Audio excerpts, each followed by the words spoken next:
2024년 9월 넷째 주 거룩한 주일 예배를 주님 일러주신 기도를 함께 드리심으로 예배를 시작합니다.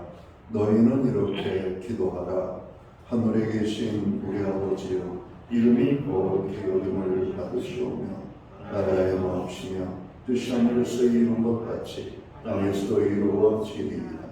오늘날 우리에게 일용할 양식을 주옵시고 우리가 우리에게 죄지은 자를 사하여 준 것 같이 우리의 죄를 사하여 주옵시고 우리를 시험에 들게 하지 마시며 다만 악에서 구하옵소서. 대개 나라와 권세와 영광이 아버지께 영원히 있사옵나이다. 아멘. 주보에 있는 찬양으로 주님 앞에 나갑니다. 먼저 그의 나라와 그 나라와 의를 구하라. 그 나라와 그 의를 오늘 찬양의 무대로 나가기 원합니다.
교동문 1번 시편 1편 말씀을 한 줄씩 교독합니다.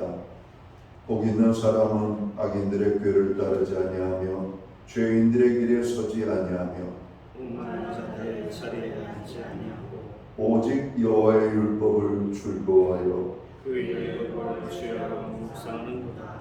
그는 시냇가에 심은 나무가 철을 따라 열매를 맺으며 그 잎사귀가 마르지 아니하며 그가 하는 모든 일이 다 공통하리로다. 악인들은 그렇지 아니하며 오직 악인만이 들어왔도다. 그러므로 악인들은 심판을 견디지 못하며 죄인들의 의인의 얼굴에 들지 못하리로다. 무릇 의인들의 길은 여호와께서 인정하시나 악인들의 길은 망하리로다. 아멘. 자리에 착석하시겠습니다. 찬송가 86장 찬양, 오늘 이 찬양으로 하나님 앞에 영광 돌리고 드려지는 이 예배를 위하여 박영석 전도사님 기도하시겠습니다.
다 함께 기도드리겠습니다.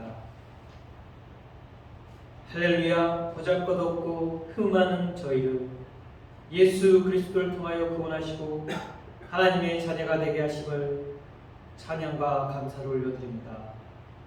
성령님, 올 한 해 많은 사건과 사고 속에서도 저희를 도와 방패되어 주시고 능력되어 주셔서 보호해 주심을 감사드립니다. 무더운 여름은 지나고 하늘은 높고 푸르며 오곡백과를 추수하는 풍성한 가을이 왔습니다. 이 풍성한 계절에 드려진 오늘 예배가 하나님만을 높이고 찬양하는 예배 되게 하시고 갈급한 심령 위에 충만한 은혜를 더하는 예배 되게 하옵시며 예수님의 사랑을 더 깊이 깨닫고 헌신하는 풍성한 예배 되게 하옵소서. 부활의 첫 열매가 되신 주님, 여호수아는 죽기 전에 자신의 집은 하나님만을 섬기겠다고 고백한 것처럼 저희 또한 언젠가 찾아올 우리 인생의 마지막 날에 부활의 소망을 가지고 하나님만을 섬기며 사랑하는 가정으로 남기며 떠나가게 하옵소서. 이 시간 많은 비로 어려움과 고통받고 있는 곳이 있습니다. 폭우로 인하여 그동안의 수고와 땀 흘린 노력들이 허사가 되지 않도록 보호하시고 지켜주시기를 간구합니다. 교회에 수시와 정시를 준비하는 수험생들이 있습니다. 그리고 대학 합격을 위해 간절한 기도로 하나님의 자녀들이 있습니다. 아버지 도우시고 그 기도에 응답하여 주셔서 수고한 모든 것들이 아름답게 결실맺게 하옵소서. 주일학교를 위해 기도합니다. 하나님의 말씀으로 전적으로 순종하며 주님 안에 바르고 아름답게 자라가는 교회 학교가 되게 하옵소서. 단순히 자신의 이익과 욕심만을 위해 사는 존재가 아니라 하나님께서 허락하신 꿈을 가지고 보다 크고 넓게 그리고 보다 성숙하고 아름답게 뻗어가는 자녀들이 되게 하여 주옵소서. 아버지, 영혼 구원을 위해 기도합니다. 사랑하는 남편과 자녀들, 형제 자매들, 손자들 모든 친척들을 축복하시고 구원하여 주옵소서. 하나님의 능력으로 가정과 친척들을 예수님께로 인도해 주시고 구원의 은혜를 경험케 하여 주시옵소서. 학교와 직장, 여러 모임의 예수님의 사랑과 구원의 은혜를 전하여 영원 구원의 기쁨을 맛보게 하옵소서. 오늘 하나님께서 주신 능력의 말씀을 전하기 위해 단임 목사님 세우셨으니 그 선포하신 말씀으로 인하여 때가 악한 이때 저희가 육체를 위하여 힘든 자가 되지 않게 하시고 성령에 따라 행하여 부르심에 합당한 삶을 사는 저희들 되게 하옵소서.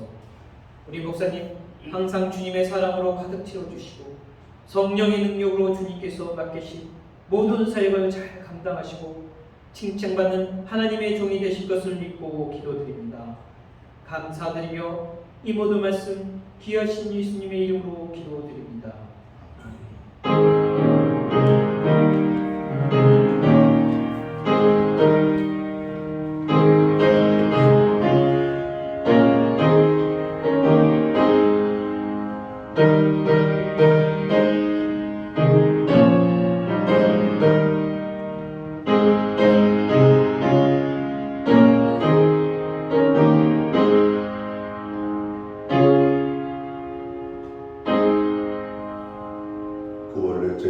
교회와 성도들에게 주시는 하나님의 말씀입니다. 함께 보실 주의 말씀은 신약성경 312면 에베소서 4장 1절 말씀에서 6절까지의 말씀입니다. 찾으신 말씀을 한 절씩 교독하는 방법으로 말씀을 공독하겠습니다. 제가 먼저 에베소서 4장 1절 말씀을 공독하겠습니다. 그러므로 주 안에서 갇힌 내가 너희를 권하노니 너희가 부르심을 받은 일에 합당하게 행하여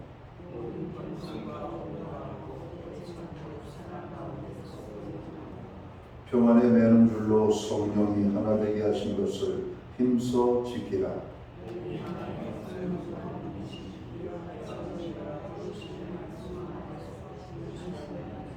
주도 한 분이시요 믿음도 하나요 침례도 하나요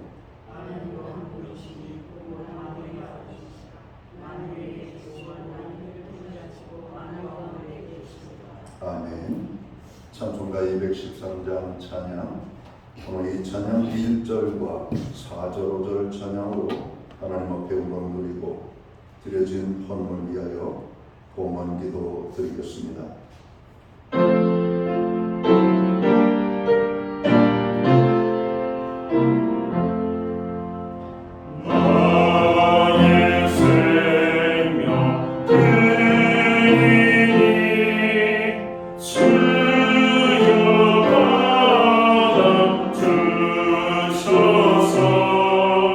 세상 사람 알고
드려진 헌을 위하여 봉헌기도 드리겠습니다. 존귀와 영광과 찬양과 우리의 예배를 받으시기에 합당하신 살아계신 하나님 아버지, 무더웠던 여름에 이제 물러가고 완연한 가을을 우리에게 허락해 주셔서 감사합니다. 시원한 계절, 결실의 계절, 우리의 인생의 열매를 맺는 이 계절을 통하여 하나님께로 가까이 나가는 교회와 성도들 되게 하시고 말씀과 기도의 자리가 견고하게 회복되어지며 하나님의 은혜를 사모하는 주의 백성들을 부르사 예배케 하심으로 말미암아 하나님 큰 영광을 받아주시기를 간절히 소원합니다. 하나님 우리에게 복된 날을 허락해 주셨습니다. 이 날에 우리를 불러주셨습니다. 예배함으로 나아가오니 하나님 오늘 우리가 드리는 이 예배가 신령과 진정으로서 드려지는 예배 되게 하여 주옵소서. 오직 아버지 하나님께만 영광이 되는 예배로 나가는 교회와 성도들 되게 하여 주옵소서. 예배하는 하나님의 사람들 한 사람 한 사람을 주님 기억하시고 하늘의 놀라운 축복과 땅에 넘치는 은혜로 주님 복 주시기를 간절히 소원합니다. 마음의 평강을 주옵소서.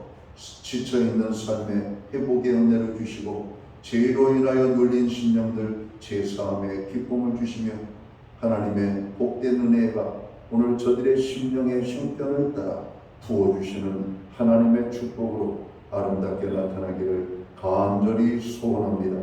특별히 아버지 하나님, 저희들 예배함으로 나아갈 때 하늘의 문이 열리는 축복을 경험케 하여 주옵소서.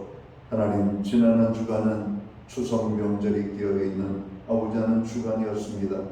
사랑하는 가족들과 함께 복된 시간들을 갖게 하시고 은혜로운 삶을 나누게 해주신 것 감사합니다. 하나님, 이제는 우리가 믿음의 공동체인 교회와 성도들을 중심으로 하나님이 기뻐하는 아름다운 삶을 살아가도록 저희들을 주관하여 주옵소서.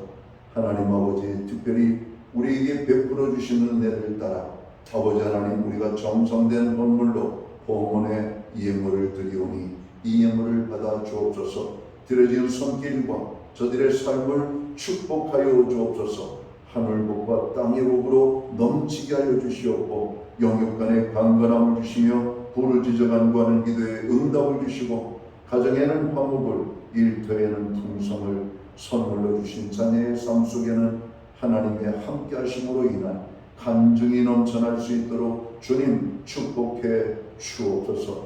하나님, 우리로 하여금 기도하게 하시니 감사합니다. 특별히 교회의 모든 중보기도에 주님 복 내려 주시옵고 개인적으로 부르짖는 기도에 함께하여 주시기를 원합니다. 무엇보다도 우리의 가정과 구원을 위하여 기도할 때마다 가정에 변화가 일어나고 하나님의 은혜가 가정에 넘쳐날 수 있도록 주관하여 주옵소서. 여호와를 경외하는 가정, 말씀 위에 세워지는 가정, 구원의 기쁨이 넘치는 하나님의 아버지 하나님 거룩한 가정으로 세워지게 하여 주옵소서. 특별히 부름을 받은 믿음의 가정들이 말씀에 순종하는 가정으로 하나님의 손에 붙들려 쓰임받기를 원합니다. 가정들을 통해서 주님 영광받아 주옵소서. 우리들 가운데 주님의 손길이 필요한 심령들이 있습니다.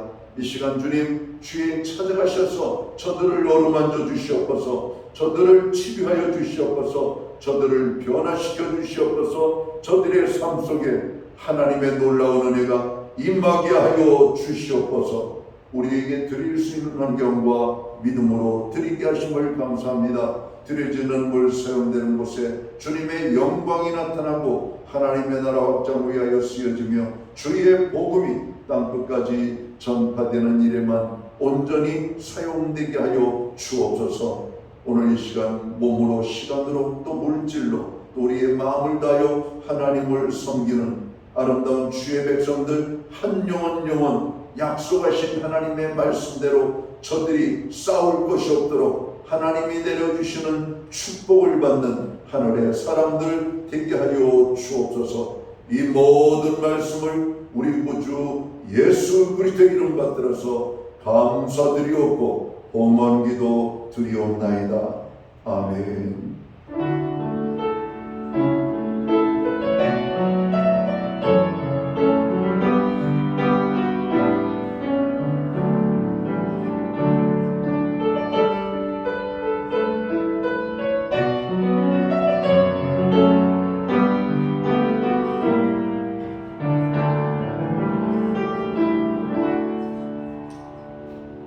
제주 거룩한 주일 예배에 참여하신 모든 교우들을 환영합니다. 예배 자리에 오래간만에 나오신 분들을 환영합니다. 가정에서 영상으로 예배 함께 참여하는 모든 믿음의 본속들에게 주님의 사랑과 또 평안으로 무난의 인사를 드립니다. 옆에 계신 분들, 우리 앞에 계신 분들 서로를 격려하고 위로하고 축복하는 사랑의 인사 함께 나누도록 하겠습니다.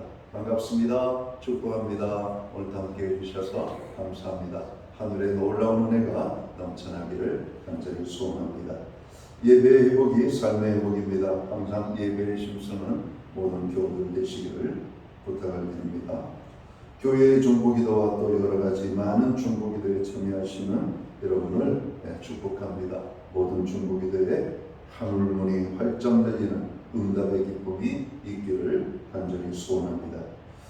코로나 환자와 감기 환자가 급증하고 있습니다. 개인 건강에 유의하셔서 특별히 하반기 우리의 남은 이 4달을 우리 하나님의 은혜 속에서 복되게 살아가는 저희들이 되어야 되겠습니다. 예배 후에는 각 목장별로 목장 모임으로 모입니다. 목장 모임은 한 주간의 삶을 나누는 성도의 교제와 기도의 모임입니다. 이 모임을 통해서 회복되고 또 변화를 경험하는 놀라운 은혜의 시간이 되기를 바랍니다. 교회는 매주 수요일마다 온라인 성경 공부를 제공을 하고 있습니다. 금주는 헌금 생활에 대한 주제를 가지고 공부하도록 하겠습니다. 새벽 예배는 오전 5시 30분, 수요 예배는 수요일 오전 11시에 예배하고 있습니다. 교우들은 기억하시고 오늘 새벽과 수요 예배에 적극적으로 참여하시기 바랍니다. 그동안 우리가 무더위에 지치고 힘들었던 시간들이 지나갔습니다. 이제 가을은 우리가 결실의 계절인데 하나님의 복음을 열심히 증거해서 영혼을 주사하는 일에 여러분 함께 해주시면 좋겠습니다. 이보윤 집사님, 조남현 권사님 캐나다에서 한국으로 입국하셨습니다. 건강한 모습으로 들어오시게 된 것을 감사합니다. 만나실 때 또 교우들과 아름다운 또 친교와 사랑의 인사가 있기를 바랍니다. 기타 다른 교회 소식은 주보를 첨부해 주시기를 바랍니다. 군 입대에 근무 중에 있는 아들들, 그리고 대입 시험 준비를 하는 자녀들, 그리고 고입 준비를 하는 또 우리의 자녀들도 있습니다. 여러 가지 자격 시험, 그리고 취업 시험을 준비하는 우리의 청년들 위하여서 그럼 기도해 주시면 고맙겠습니다. 그리고 건강으로 어려움을 당하는 분들이 꽤 많이 계신데요. 또 건강의 회복을 위하여 여러분 기도해 주시기를 특별히 부탁을 드립니다. 오늘 우리는 신약성경 에베소서 4장 1절 말씀에서 6절까지의 말씀을 공부하겠습니다. 이 말씀을 중심으로 부름받은 자의 삶이라는 제목을 가지고 함께 은혜의 말씀을 나누고자 합니다. 하나님께서 우리를 창조하신 목적은 항상 하나님과 함께 있게 하고 또 교제하고 하나님의 위대하심을 찬양하며 주님께서 주시는 사랑과 축복 안에 살면서 하나님께 영광을 돌리기 위함임을 우리는 성경을 통해서 찾게 됩니다. 그러나 인간은 에덴 동산에서부터 하나님의 말씀에 불순종하여 하나님의 품을 떠나 하나님의 은혜와 사랑을 그리고 하나님의 축복에서 멀어지게 되는 여러분 고통스러운 삶을 여러분 살게 되었죠. 하지만 하나님께서 우리 인간을 버리지 아니하시고 계속해서 우리를 불러주셨고 찾아주셨다라고 말씀합니다. 창세기에 보면 죄를 짓고 숨은 아담을 주님이 찾잖아요. 아담아 네가 어디 있느냐 이렇게 묻습니다. 형에게 죽음을 당한 아벨의 부르짖는 소리가 하늘 보좌에서 들립니다. 하나님께서 가인에게 찾아오셔서 가인아, 내 동생 아벨이 어디 있느냐 이렇게 말씀합니다. 하나님께서는 우리에게 잊혀진 존재가 아니라 항상 우리와 함께 하시는 분이시며, 우리가 하나님을 아무리 멀리한다 할지라도 하나님은 우리를 결코 멀리 내버려 두지 아니하시고 우리를 찾고 또 찾으시는, 우리를 부르시는 하나님이심을 성경을 통해서 보여줍니다. 오늘 이 자리에 우리가 모여서 예배를 하는 것도 하나님이 우리를 찾아오셨고 우리를 부르셨기 때문인 것을 여러분 알아야 됩니다. 우리가 예배할 수 있는 이런 환경과 은혜를 주신 것도 하나님이 우리에게 베풀어 주신 은혜임을 우리는 알아야 될 겁니다. 자, 이렇게 에덴 동산에서 타락한 아담과 하와를 하나님께서 부르시고 또 사사와 선지자들을 통해서 타락한 이스라엘 백성들을 부르셨듯이 오늘날도 주의 종들을 통해서 하나님의 복을 떠난 자들을 계속해서 부르고 찾고 있는 하나님의 모습을 우리가 알아야 될 것입니다. 오늘 말씀을 통하여 우리는 하나님께서 우리를 어떤 상황에서 부르셨고 우리를 왜 부르셨으며 하나님의 부르심에 합당한 삶이란 어떠한 삶인가에 대해서 말씀을 상고하면서 함께 은혜를 나누고자 합니다. 먼저는 우리들이 하나님의 부르심을 받았는데 우리가 하나님의 부르심을 입을 때 우리가 어떤 상태에 있을 때 하나님이 우리를 부르셨을까? 하나님 없이도 잘 살고 있었을 때 불렀을까? 하나님이 없는 고독한 삶 속에 있을 때 하나님이 우리를 찾아오셨을까 하는 그런 부분입니다.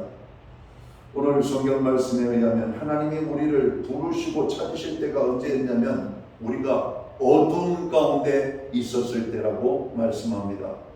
아담이 하나님 앞에 범죄하고 숨었을 때 얼마나 두려웠을까요? 하나님이 무서워 숨었어요. 그러나 하나님은 아담을 찾으셨다라고 말씀합니다. 하나님이 우리를 찾아오실 때가 언제인가? 평화롭고 형통하고 우리의 인생이 내가 원하는 뜻대로 잘 굴러갈 때가 아니라 어두움 속에 있었을 때 주님이 찾아오셨다 이렇게 말씀합니다. 베드로전서 2장 9절에 있는 말씀은 이렇게 말씀하죠. 오직 너희는 택하신 족속이요 왕같은 제사장들이요 거룩한 나라요 그의 소유된 백성이니 이는 너희를 어두운 데서 불러내어 그의 기이한 빛에 들어가게 하신 자의 아름다운 덕을 선전하게 하려 하심이라. 하나님께서 우리를 어두운 가운데 있을 때 불러내서 그의 기이한 빛 가운데 거하게 하셨다 이렇게 말씀합니다.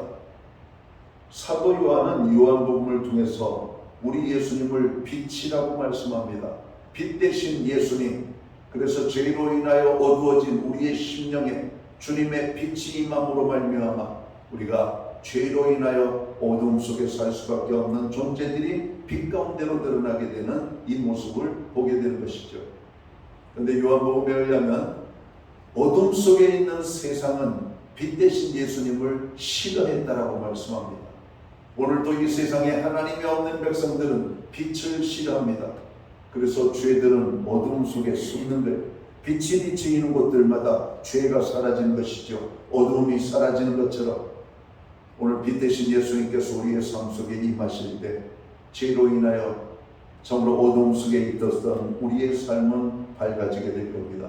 이것을 성경은 구원의 삶이라고 말씀을 하셔요. 하나님은 우리를 죄와 사망의 어두운 데서 빛으로 불러주셨다고 말씀합니다. 여기서 어두움이란 예수님이 참으로 삶 속에 임하지 않은 그런 상태를 말하는 것이죠. 사탄의 세계와 죄악의 세계를 의미하는 것이 바로 이 어두움의 상징입니다. 요한복음 8장 12절에 보면 예수께서 또 일러 가라사대 나는 세상의 빛이니 나를 따르는 자는 어두움에 다니지 아니하고 생명의 빛을 얻으리라 말씀합니다. 예수 그리스도를 만나면 더 이상 어두움 속에 거할 수가 없죠. 빛 대신 주님이 찾아오는 순간 어둠 속에 있는 우리들은 어두움을 극복하고 여러분 빛 가운데로 나아가기 때문에 그렇습니다. 하나님이 우리를 부르실 때 우리의 모습은 어떤 모습이었었는가? 바로 어두울 때였다는 겁니다. 우리가 어둠 속에 있을 때 하나님이 우리를 찾아오셨고 우리를 부르셨어요. 여러분, 그 소리를 들을 때 어둠 속에서 우리는 우리가 어디에 있는지를 알게 되고 우리가 어디로 가야 되는지를 알게 되는 것이죠. 저도 이 아이들을 키우면서 아이를 한번 잃어버렸다가 찾은 경험이 2번이나 있었습니다. 한 번은 아내가 이렇게 지금 영등포역이죠. 영등포역에 역사가 백화점과 함께 있습니다. 거기에 가서 아이를 잃어버린 겁니다. 여러분, 전국에서 오는 사람들이 모이는 그 넓은 공간에서 아이를 잃어버렸어요. 아이를 잃어버린 것이 10분이 지나갔는지 20분이 지나갔는지 몰라요. 저희 아내가 그냥 팔을 동동동동 부르면서 아이를 찾는데, 여러분, 그 아이를 찾은 게 어디서 찾았냐면 층수가 다른 한 층 밑에서 아이를, 여러분, 4-5살 된 아이를 찾게 된 겁니다. 거기에서 만약에 여러분 부산으로 내려가는 기차를 탄다든지 목포로 내려가는 호남선 열차를 탄다든지 또다시 청량리 방향으로 가는 지하철을 탄다든지 만약에 탔더라면, 아니 그 아이가 그 안에서 어떤 사람의 손에 끌려 여러분 사라졌더라면 그 아이를 어떻게 찾을 수가 있었겠습니까? 여러분, 백화점 내에서 역사 안에서 큰 소리로 아이의 이름을 부르며 사람을 찾는 것은 쉬운 일이 아닙니다. 그렇죠? 서울역에서 막 그냥 잃어버린 아이 이름을 부르면서 여러분 찾을 때 그게 얼마나 애타게였어요. 하나님 우리를 어둠 가운데 있을 때, 근데 더 웃기는 것은 엄마가 아이를 찾았을 때 아이는 아무렇지 않은 듯이 엄마를 맞이했다는 겁니다. 이 아이가 어디로 갔냐면 장난감을 파는 가게 앞으로 간 거예요. 어떻게 갈 수가 있을까? 아이를 데리고 지나치는 가운데 이 아이의 눈에는 장난감 가게만 눈에 띄었던 겁니다. 잠시 손을 놔버린 이 아이는 쪼르르 달려간 것이 장난감 가게였고, 아내는 아이가 따라오는 줄 알고 지나갔던 것이죠. 그렇게 아이를 잃어버렸다가 찾은 경험이 있습니다. 우리도 하나님을 잃어버리고 살 수밖에 없는 인생이었는데 하나님이 애타게 우리의 이름을 부르면서 찾아주셨잖아요. 아무개야. 우리는 그 음성을 듣고 우리가 어디에 있는지를 깨닫게 되는 겁니다. 하나님 우리를 찾고 얼마나 기뻐하셨을까요? 복음서에 보면 여러분 잃어버린 것을 다시 찾는 그 기쁨의 모습을 성경은 표현하고 있잖아요. 그 중에 하나가 탕자의 비유가 아닙니까? 탕자는 잃어버린 게 아니라 재발로 나갔어요. 아버지의 유산을 여러분 살아계실 때 물려받고 그 재산을 탕진하고 돌아옵니다. 탕진하고 돌아왔음에도 불구하고 아버지는 그 아들을 기쁘게 맞이하는 장면을 보게 됩니다. 여러분, 잃은 양 한 마리를 여러분 찾는 그 기쁨을 성경은 말씀하고 있는 것이죠. 여러분, 오늘 또 교회가 존재하는 이유가 뭘까? 하나님이 원하시는, 하나님이 잃어버린 영혼들을 찾는 일에 여러분 수임받기 위해서 그렇습니다. 우리를 먼저 부르신 목적이 뭘까? 잃어버린 영혼들을 찾게 하기 위하여. 하나님이 우리 한 사람 한 사람을 애타게 불러주시고 찾아주신 것처럼 교회와 구원함을 얻은 성도들은 바로 이 영혼 구원에 관심을 가져야 될 이유가 바로 여기에 있는 겁니다. 우리가 만약에 우리의 형제 중에 하나를 잃어버렸다면 그 잃어버린 형제를 찾지 않겠습니까?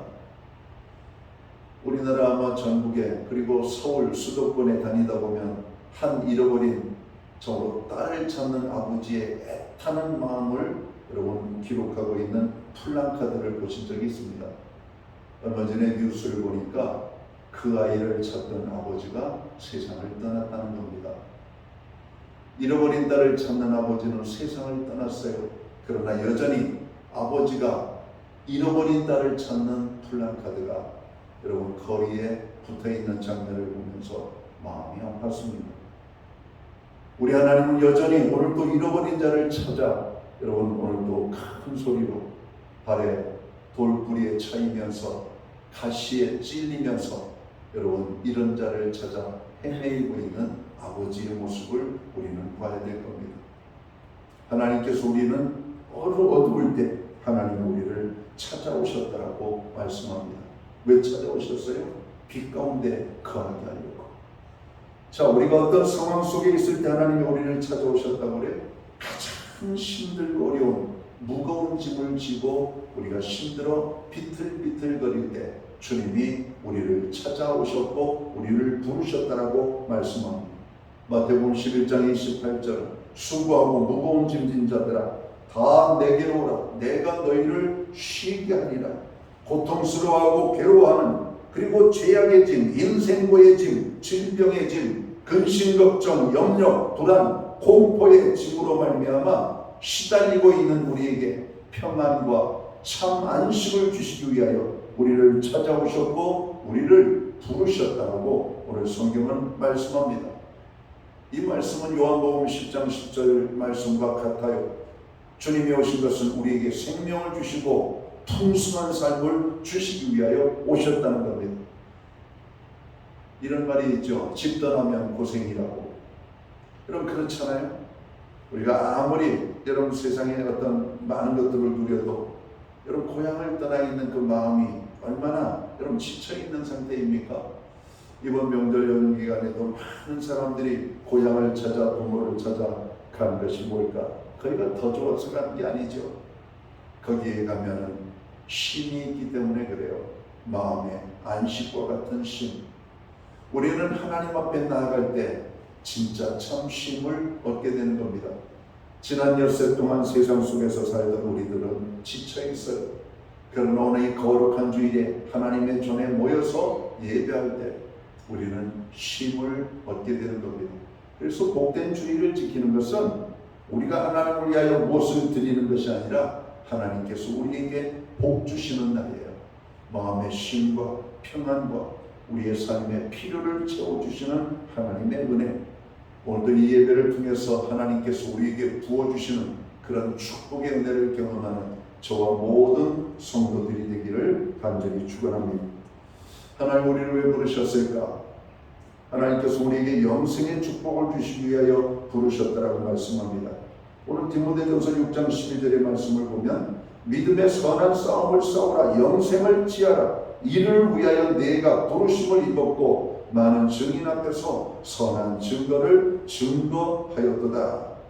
인간이 지닐 수 있는 가장 값진 것은 물질이나 건강이 아니라 내세에 대한 확실한 보증인 영생이라고 하는 사실을 우리는 알아야 됩니다. 이 세상에 아무리 많은 것을 가졌어도 그 사람은 불안과 두려움을 가질 수밖에 없습니다.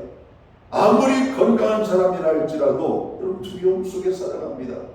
그러나 영원한 축복인 이 내세, 영생에 대한 것들을 우리가 확실하게 보장받고 산다면 물질이 없어도 건강이 조금 나빠도 삶의 환경이 조금 열악해도 걱정, 근심, 두려움 없습니다.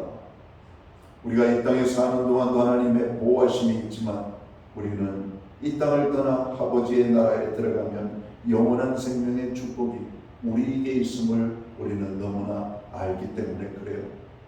오늘 세상 사람들을 가져도 불안해서 쉬지도 못하고 열심히 일하는 이유가 뭘까요? 그것이 자기를 지켜줄 것이라고 생각하기 때문에 그래요.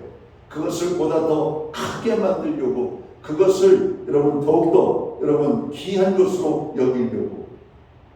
그러나 우리가 살아가는 모습은 그게 아니에요.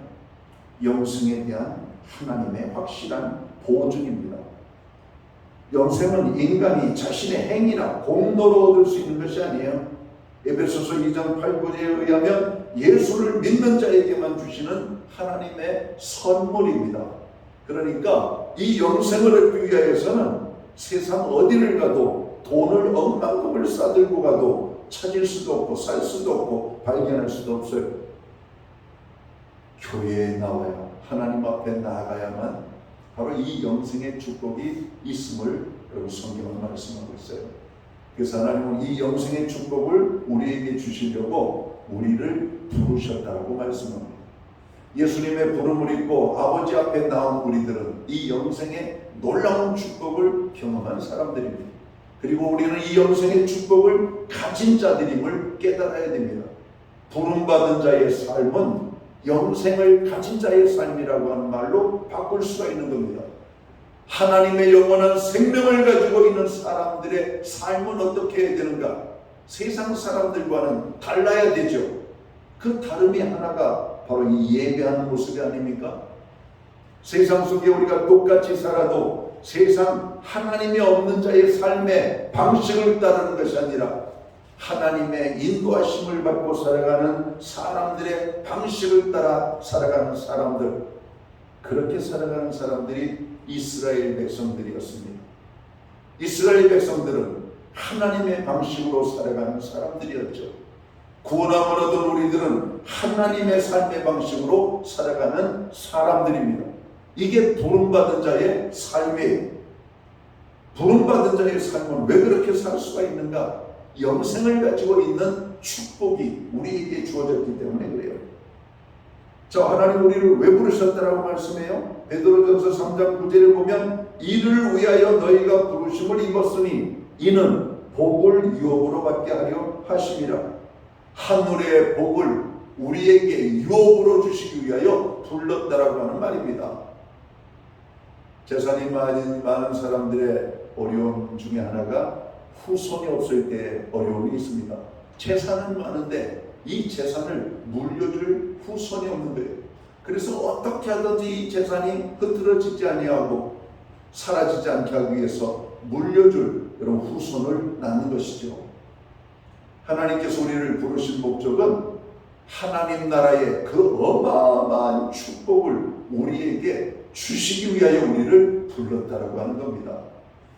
성경을 읽을 때마다 이러한 하나님의 말씀의 약속이 눈에 그냥 비춰지면은 마음이 얼마나 기쁜지 몰라요. 그러니까 세상 것 조금 부족하고 없고 연약하다고 너무 갈등하고 여러분 너무 낙심하지 않게 되기를 주님의 이름으로 축원합니다. 하늘의 것을 가지고 있는 사람들이 땅의 것을 무엇이 여러분 그렇게 여러분 사모할 정도로 좋아할 것이 되겠습니까? 어린 시절에 우리는 장난감을 가지고 여러분 여러 가지 많은 딱지치기, 구슬치기를 여러분 했습니다. 친구들끼리 자랑거리는 뭡니까? 딱지가 많고 구슬이 많고 장난감을 많이 가지고 있는 것이 자랑거리였습니다. 어른들의 눈에는 그게 뭡니까? 아무것도 아니잖아요.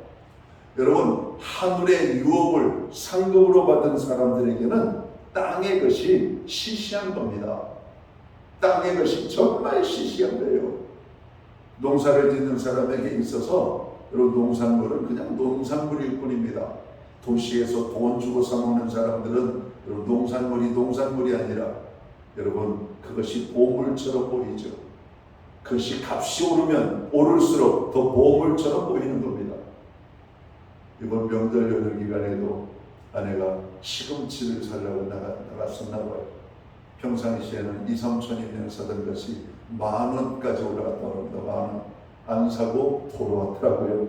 아니 그게 뭐라고 조금만 먹으면 되지. 여러분 10,000원이면 안 사고 2, 3천원이면 사는 겁니까?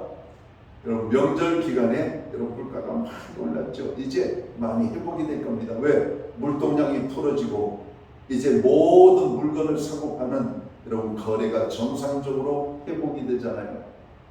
그러니까 수요와 공급의 법칙에 의해서 가격이 여러분 정상적인 가격으로 회복이 되는 겁니다. 사는 사람이 많고 팔 것이 없다면 가격은 올라가죠. 그렇죠. 파는 사람이 주도권을 가지고 있으니까. 그러나 사는 사람이 적고 파는 사람이 많다면 가격은 떨어지게 될 겁니다. 왜? 사람들이 사지 않는 데에는 아무리 많은 물건을 가지고 있어도 의미가 없잖아요. 지금 우리나라 부동산이 그런 것 같아요. 살 사람은 많은 것 같고 여러분 팔 물건은 없는 것 같고 그런데 또 시기가 또 지나가면 또다시 이것이 또 역전이 됩니다. 여러분 오늘 우리의 삶의 많은 부분들 세상의 것들은 이런 어떤 부침이 있지만 하늘의 유업을 가진 자들은 세상 것에 의하여서 흔들리지 않는 삶을 살게 되는 겁니다. 하나님께서는 우리에게 이런 하늘의 유업을 물려주시기 위하여 우리를 찾아오셨고 우리를 부르셨다라고 하는 겁니다. 내 아버지의 집에는 먹을 것이 많도다.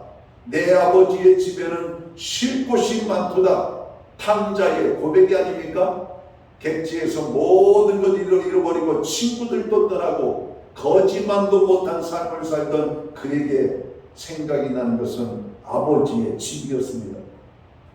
오늘 우리가 주일을 찾을 때 바로 이런 참으로 탕자의 마음을 가지고 하나님의 성전을 찾는 저희들이 되어야 되겠습니다. 교회 오니까 참 좋다. 아버지의 집에 오니까 참 좋다. 아버지의 집에 오니까 내 형제 자매들을 만나니 너무 좋구나. 한 주일 동안 세상 속에 흩어져 살다가 바로 이 거룩한 주일에 아버지의 집에 찾아올 때 그 마음이 얼마나 평안할까. 그런 은혜의 축복이 저희들에게 있게 되기를 주님의 이름으로 축원합니다. 오늘 교회 안의 사람들은 세상 사람들하고 다르잖아요. 세상 사람들은 서로 더 많이 가지려고 빼앗고 사기치고 참으로 거기에 여러 가지 많은 음매와 괴계가 있지만 교회 공동체는 어때요? 반갑습니다. 만나서 반갑습니다. 잘 오셨습니다. 교회에서 하나님의 은혜가 풍성하게 임하게 되기를 원합니다. 서로를 위로하고 격려하고 힘을 주고 함께 기도하는 바로 이 공동체가 부름받은 자의 여러분 축복받은 공동체가 아니고 무엇이겠습니까? 그러니까 교회하는 것은 행복한 거예요. 그런데 문제는 바로 이 교회 안에도 여러 가지 많은 어려움들이 있다는 것이죠. 그러니까 오늘 성경의 말씀 부름을 받은 자들이 살아가야 될 삶에 대해서 이야기하고 있는 겁니다. 그럼 부름을 받은 사람들은 교회 안에서 우리가 어떻게 살아야 되는가? 그럼 그 삶에 대한 내용을 몇 가지를 말하고 있는데 오늘 겸손한 삶이라고 말씀합니다. 2절을 보니까 1절 하반절부터 봅니다. 너희가 부르심을 받은 일에 합당하게 행하여 모든 겸손과 온유로 하고 오래 참음으로 사랑 가운데서 서로 용납하고 평안에 매는 줄로 성령의 하나 되게 하신 것을 힘써 지키라. 몸이 하나요 성령도 한 분이시니 이와 같이 너희가 부르심의 한 소망 안에서 부르심을 받았느니라 이렇게 말씀하고 있습니다. 부름받은 자의 삶은 겸손한 삶이라고 오늘 말씀하고 있습니다. 겸손이란 하나님 앞에서 자신을 낮추는 겁니다.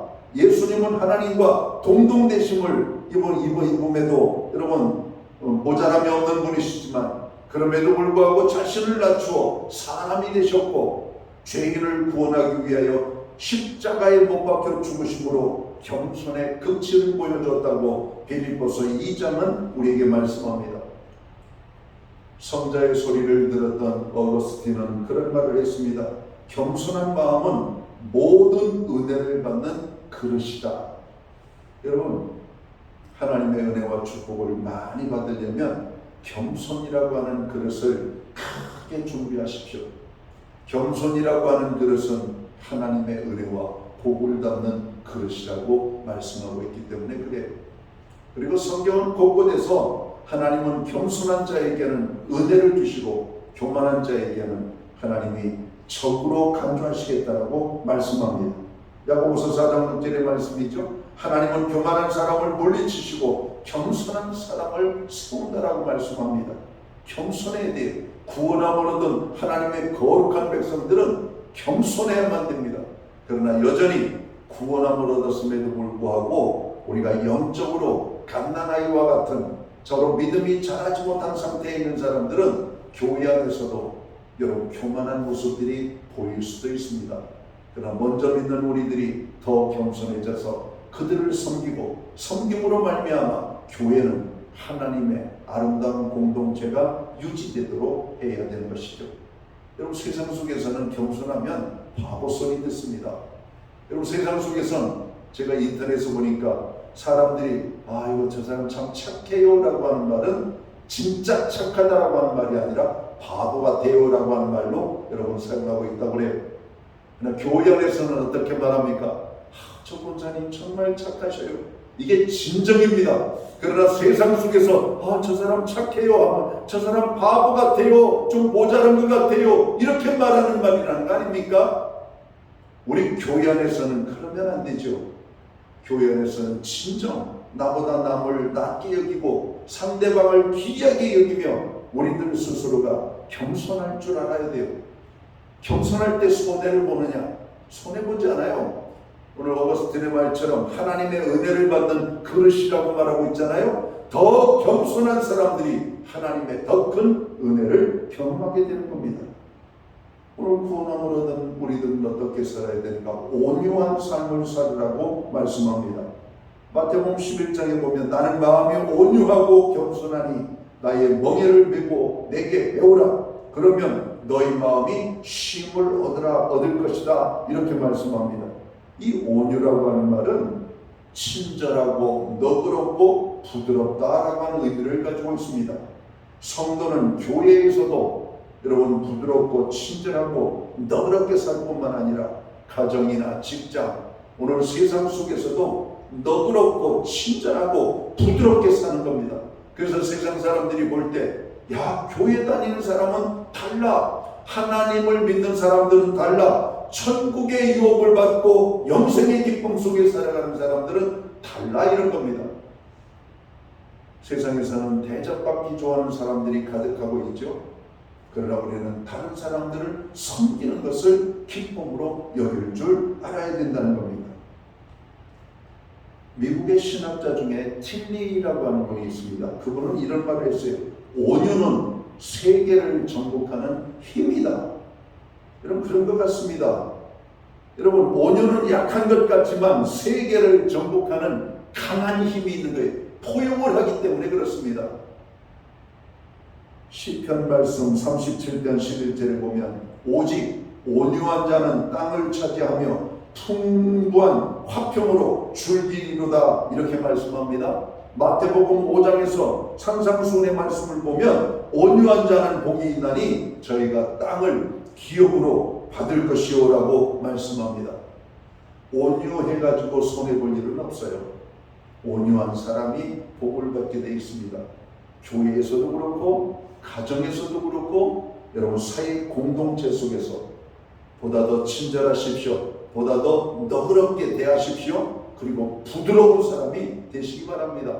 그런 사람들을 세상은 좋아하고 교회에서도 여러분 인정을 받게 된다고 말씀합니다. 부름받은 하나님의 사람들은 어떻게 살아야 되는가?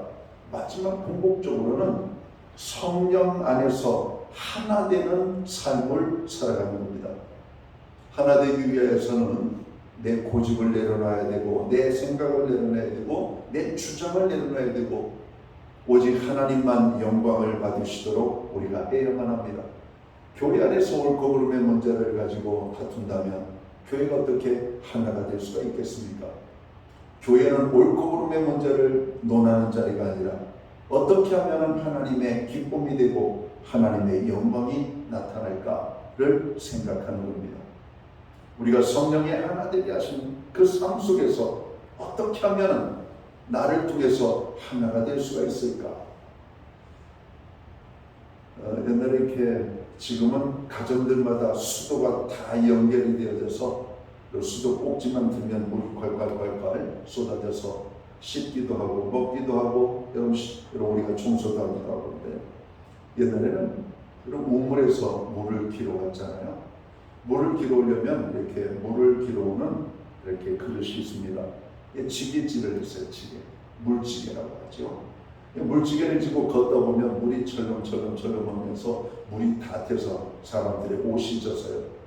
그런데 이 물을 튀지 않게 하려면 어떻게 해야 되냐면 그 물을 여러분 담은 통에 이런 조그만 여러분 이렇게 그릇을 하나 띄워놓는다든지 여러분 물 튀김을 방지하는 여러분 조그만 이렇게 뭐랄까 도구를 하나 집어넣으면 그 물이 튀지를 않아요. 여러분 오늘 우리의 삶이 그런 삶을 살아야 됩니다. 오늘 교회 안에 내가 피스메이커의 역할을 하는 것이죠. 누군가는 하나의 역할을 감당해서 이 공동체를 평화롭게 만드는 것. 그래서 오늘 주님은 교회를 평안하게 하는 사람을 좋아해요. 하나님은 우리를 부르실 때 평안을 위하여 불렀다라고 말씀합니다. 평안을 주시기 위하여.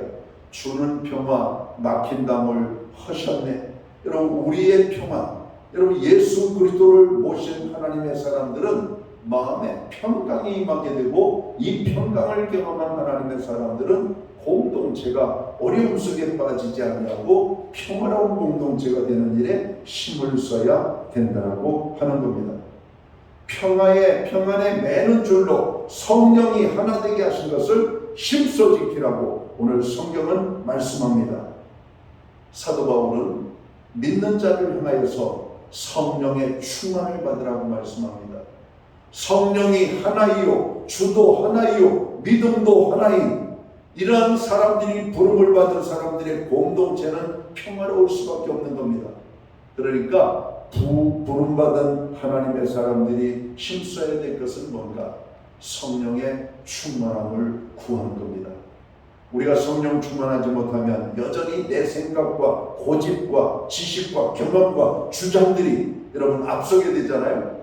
그러나 성령이 충만하면 성령의 인도하심을 받기 때문에 나를 보게 만들고 교회의 하나됨을 만들어가는 일에 여러분 우리가 함께 여러분 공동체의 힘을 여러분 합할 수가 있다라고 하는 겁니다. 교회가 무엇인지를 생각해야 되죠.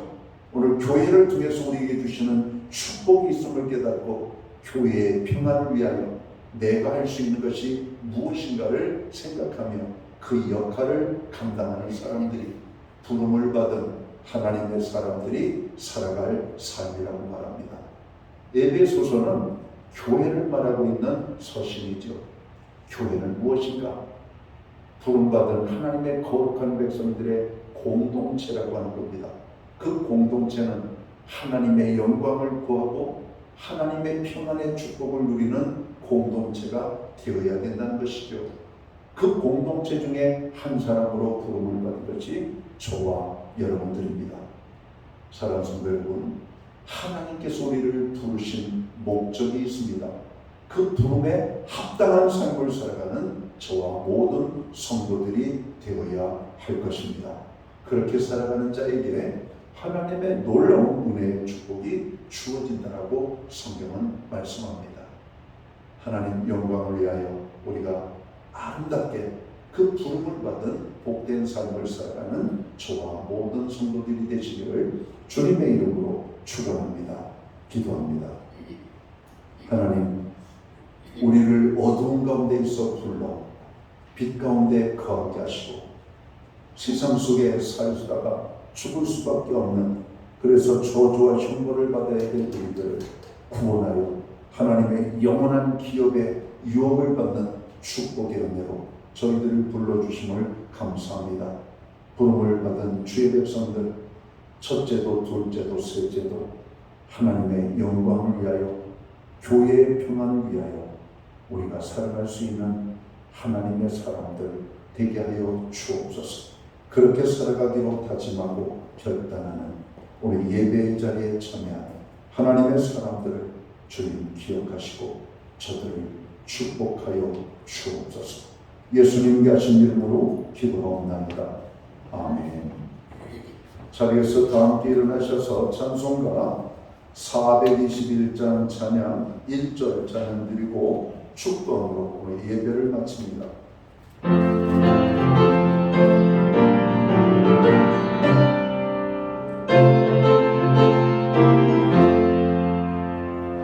내가 예수 믿고서 세상마다 나의 모든 것 다 변했네. 지금 내가 가는 길 전부 길이요 주의 피로 내 죄가 씻겼네. 나의 모든 것 변하고 그 피로 구속받았네. 하나님은 나의 구원되시오니 내게 정죄가 없겠네. 기도드리겠습니다. 이제는 교회의 머리가 되시는 우리 구주 예수 그리스도의 크신 은혜와 하나님 아버지의 무한하신 사랑하심과 성령님의 감화 감동 교통하시며 늘 함께해 주시는 역사가 오늘 예배로 영광을 드리고 돌아가는 하나님의 사람들 머리 위에 저들의 가정 위에 세우신 교회 가운데 이제로부터 영원토록 함께하여 주시옵기를 예수님의 이름으로 간절히 축원하옵나이다. 아멘. 아멘.